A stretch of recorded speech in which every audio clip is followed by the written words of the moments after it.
Talk. Our first guest tonight is an Emmy-nominated actor you know from Love Actually, Four Weddings and a Funeral, The Undoing, and one of my favorite movies of all time, Paddington 2. He stars in Heretic, which is in theaters everywhere now. Let's take a look. As I understand it, stop me when I go wrong, he was visited in the night by an angel called Moroni. Moroni, yeah. Who showed him where he could locate some golden plates near his home. His mysterious translation of those plates form the basis of this. Wow. No, you read more than we do. No, seriously, we should be more like you, Mr. Reed. Mr. Reed. Pie smells amazing. And now that you've been studying the Book of Mormon, how does it make you feel? Can you guess what kind of pie she's making? Is it blueberry pie? It is blueberry pie. I knew it, my favorite. Please welcome back to the show, Hugh Grant, everybody.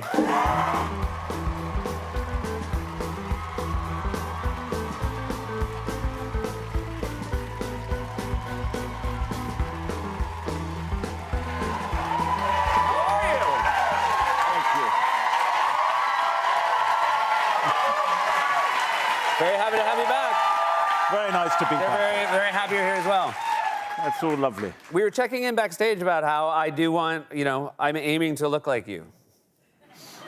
Just in general. It's weird, isn't it? It's a little weird, but I'm really hopeful.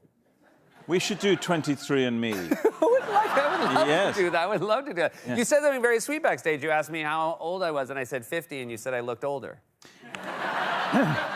I think you had a bad lockdown. Yeah, I haven't quite bounced back from my lockdown. Yeah. This is you play a very charming bad guy. Well, Are you going to defend him? Are you going to jump and defend him right away? he's not exactly charming. Oh, okay. When you say that, it makes it sound like all my other parts. And what's so fabulous about this is it's so utterly different. Yes. That's it is the very point I'm different making. from everything you've done, and it's true. Yeah. And I should say, don't you feel like your character thinks he's charming? Because I don't think anybody was watching that clip being like, it's a rom-com. Okay, fair enough. Which one's he going to end up with?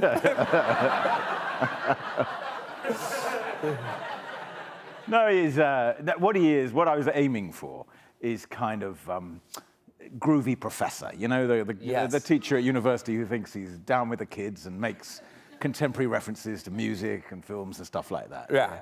So a bit of twat is the word in English. Yeah. I think that's accurate. And I feel like I'm not, I don't want to give anything away, but the females in the movie clock pretty quickly that there's something off about you, which is nice. Well, because we as an audience certainly do as well. Yeah, but of course, when they first come to my door, we had to be careful. We didn't want the audience to think, well, they're morons, don't go in there. Yeah. So that's when I had to really ladle on the genial charm as much as I could. But later on, as you saw, my eyes start to dart in a way that they shouldn't really dart. They're lit to be very dartish, your eyes. I only just noticed that. Yeah, it's a really nice piece of lightning, because you know right away, it's like, that's not a friendly look. I want to give a shout out, and I know how much you hate when other actors are praised, but... I do. You do. I've read a lot of interviews. Yeah. But, you're very, you're sort of scary throughout the course of the film. Your co-stars are so... I was so impressed because they have to be scared the whole movie. I know, impossible. And every day they had to show up to set and act scared, and I was like, my God, they're so good. Yeah, no, they are properly good. And very three-dimensional and different and likable, and it would have been, it could have happened that they came out as sort of, zealous Mormon bores, but they're really fascinating. Both those girls happen to be Mormon or raised Mormon. Both the actresses. Yeah, that's fantastic. That is the thrust of the film, of course, is they are missionaries who come to your door to try to convince you, and then you sort of take over the convincing. Yeah, that's it. You said your character, who again we've established is not a particularly good guy, you said he reminded you, or your son reminded you of him, or... Did I say that? I feel like you did. That's a terrible thing to say. I wouldn't have just pulled that out of the air. That's so awful. Well, I have 100 children, but one of them... I mean, at this point, you're never going to play a character where you don't have at least one kid who reminds you of them. I know, but I shouldn't have compared him to a serial killer, really. He's delightful, but he's a prankster. You know, he can't stop doing tricks. You can't walk through a door without something falling on your head. He's always doing little magic tricks and all that. And I had this guy down in this film as that guy who just... For some reason, he's not very popular, and he overcompensates by being a bit too fun. Yeah. Are you a good audience for a child doing a magic trick? Brilliant. Are you really? I am enchanting with all my children all the time. Yeah. Oh my God, I'm glad to hear. I would hope that your kids would be like, my dad is very charming and pretends to like the magic. But you see, I think you can go too far being a wonderful father. I've realized this now. Yeah. Sometimes I think I slightly turn my wife off by being too good, you know, as a dad. Yeah. I think some women prefer a man who's there for them, but still quite cool. Okay. I see dads are even worse than me, you know, around shepherding their children, going, "Come on, Smellies, let's get in the car." Just calm down. Yeah. I think that's accurate. You can't be too good.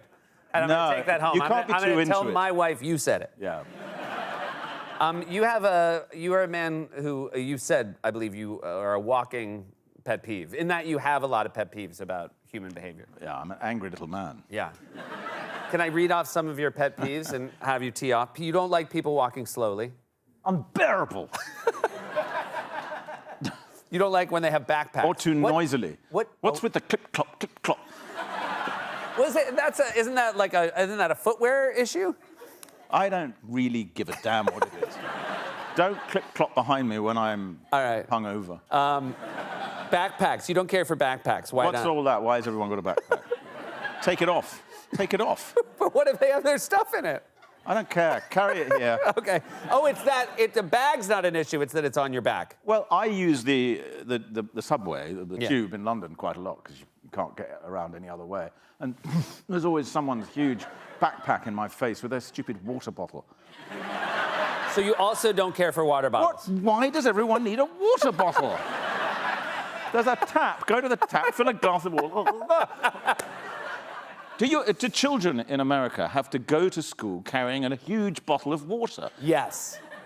My kids have the amount of my morning that is, where's the water bottles? Well, and which water bottle? And she's got mine, and yeah. And I say, well, it's Daddy Day today. I'm taking you, and no one's having a water bottle. You can use the drinking fountain when you got there, like we did for years. Yeah. So it doesn't seem like you're that nice a dad. No, I'm horrible. Yeah. And leaf blowers, you're not a fan? I think that anyone who uses a leaf blower or hires anyone else to use a leaf blower should have it rectally inserted. Will you stay? I have a lot more questions for Hugh right after this.